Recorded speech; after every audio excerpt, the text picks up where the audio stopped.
2025 Ford Bronco. We're going to reset the oil change reminder light. First things first, we're going to go over here. We're going to press the start stop button once without touching the brake pedal. We're just going to remove, hit the OK button to get out of this.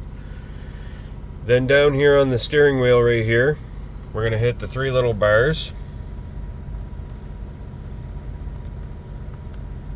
We'll hit the back button, three little bars, and we're going to go up and down through this menu right here with this right side of the steering wheel.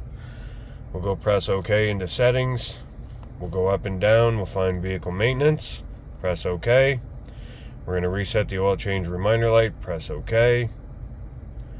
And it says hold OK to reset. So we're going to press and hold.